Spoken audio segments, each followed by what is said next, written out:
দশমীর সকালে অশোকনগরের ৫ নম্বর মোড় এলাকার পাশে যশোর রোডের যুবতীর মৃতদেহ উদ্ধার করে পুলিশ।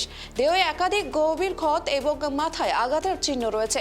পরিচয় এখনও জানা যায়নি। ঘটনাস্থলে অশোকনগর ও হাবড়া থানার পুলিশ মৃতদেহ উদ্ধার করে অশোকনগর হাসপাতালে নিয়ে যায়।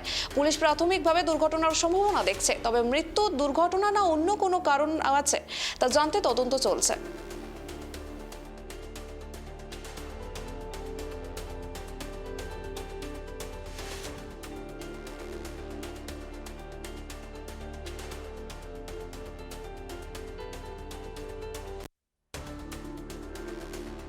অশোকনগরের ৫ নম্বর মোড় এলাকার যশোর রোডের পাশে যুবতীর মৃতদেহ উদ্ধার করে পুলিশ।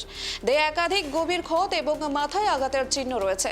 পরিচয় এখনও জানা যায়নি। ঘটনাস্থলে অশোকনগর ও হাবড়া থানার পুলিশ মৃতদেহ উদ্ধার করে অশোকনগর হাসপাতালে নিয়ে যায়। পুলিশ প্রাথমিকভাবে দুর্ঘটনার সম্ভাবনা দেখছে, তবে মৃত্যু দুর্ঘটনা না অন্য কোনো কারণ হয়েছে তা জানতে তদন্ত চলছে। আর এই মুহূর্তে আমাদের সঙ্গে রয়েছে আমাদের প্রতিনিধি তন্ময়।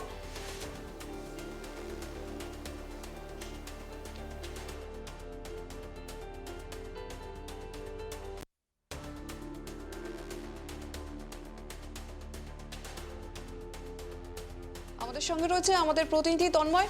তন্ময়, কিভাবে মৃত্যু হয়েছে কি জানতে পারছো? কিন্তু রাস্তার পাশ থেকে কিন্তু যুবতীর দেহ উদ্ধার হয়েছে, যেটা জানা যাচ্ছে। স্থানীয়রা সকালবেলা কিন্তু ঘুম থেকে ওঠার পরে তারা দেখতে পায় রাস্তার পাশে একটি দেহ পড়ে রয়েছে, এবং কার দেহ কি বৃত্তান্ত তারা কিন্তু এখনো সেটা অনুমান করতে পারেনি। পরবর্তীতে কিন্তু পুলিশকে খবর দেওয়া হলে ঘটনাস্থলে আসে হাবড়া এবং অশোকনগর থানার পুলিশ, এবং তারা এসে কিন্তু মৃতদেহটি উদ্ধার করে, এবং পরবর্তীতে তারা অশোকনগর স্টেট জেনারেল হাসপাতালে নিয়ে যায় মৃতদেহটি। আজকে ময়নাতদন্তের জন্য বারাসাত জেলা হসপিটালে পাঠানো হবে। তবে এখনো পর্যন্ত কিন্তু মৃতদেহের খোঁজ পাওয়া যায়নি। কে বা কারা এই বা কিভাবে এই মৃত্যু ঘটেছে তা কিন্তু স্পষ্ট নয়। কারণ এই যে একদম যশোর রোডের পাশে কিন্তু যুবতী যেভাবে পড়েছিল, তার মুখে যেভাবে আঘাতের চিহ্ন ছিল, মাথায় যেভাবে আঘাতের চিহ্ন ছিল, তাতে কিন্তু যুবতীকে একেবারে শনাক্ত করা যাচ্ছে না।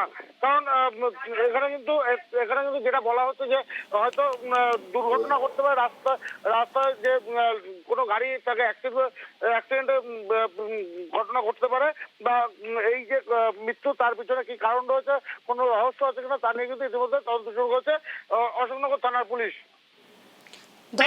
ধন্যবাদ তন্ময়। দশমীর সকালে অশোকনগরের ৫ নম্বর মোড় এলাকার যশোর রোডের পাশে যুবতীর মৃতদেহ উদ্ধার করে পুলিশ। দেহে একাধিক গভীর ক্ষত এবং মাথায় আঘাতের চিহ্ন রয়েছে, তবে কিভাবে এই মৃতদেহ কোথা থেকে এসছে বা কারা রেখে গেছে এখনো সেরকম ভাবে কোনো রকম খবর পাওয়া যায়নি।